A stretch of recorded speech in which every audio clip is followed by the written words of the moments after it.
இன்றைக்கி குட்டனை என்ன பண்ணுறாங்கன்னு பார்க்கலாமா. இன்றைக்கி சூப்பரான ஈவினிங் ஸ்நாக்ஸ் வாங்க எப்படி பண்ணலான்னு பார்க்கலாம்.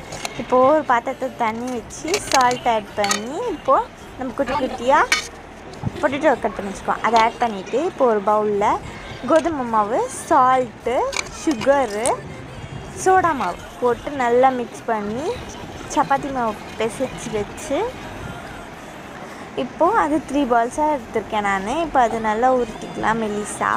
இப்போ நான் கட் பண்ணுற மாதிரி கட் பண்ணிக்கோங்க. இதோ இந்த மாதிரி கட் பண்ணி வச்சுக்கோங்க. இப்போது பொட்டேட்டோ வெந்துச்சு. இதை நம்ம நல்லா ட்ரை பண்ணிக்கலாம் தண்ணி இல்லாமல். இல்லைன்னா நம்ம அதை ஸ்டஃப் பண்ணி வறுக்கும் போது அதுலேருந்து வெளியே வந்துடும். இது உப்பு, மிளகாத்தூள், கரம் மசாலா, உப்பு போட்டு நல்லா ஸ்மாஷ் பண்ணி மிக்ஸ் பண்ணி வச்சுக்கலாம். இப்போ அது கூட குட்டி ஆனியன் கட் பண்ணி வச்சுருக்கேன். அதை ஆட் பண்ணி மிக்ஸ் பண்ணிவிட்டு இப்போ நான் அதை ஸ்டஃபிங் எடுத்து இதில் வச்சு ரோல் பண்ணிக்கிறேன். இது எப்படியே ரோலும் பண்ணி வச்சுக்கலாம். இது நீங்கள் சாக்லேட் ஷேப்புக்கும் மாற்றலாம்.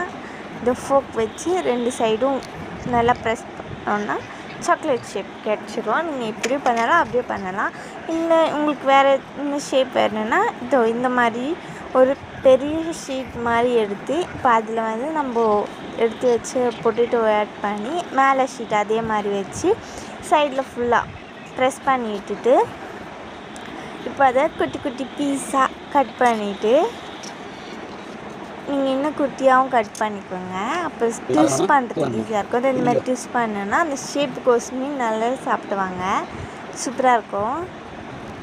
இதை எப்படி ஆயிலில் நல்லா ஃப்ரை பண்ணி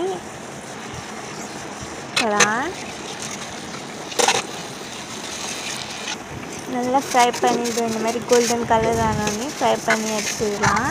எடுத்தால் ரெடி ஈவினிங் ஸ்நாக்ஸ். கண்டிப்பாக ட்ரை பண்ணுங்கள்.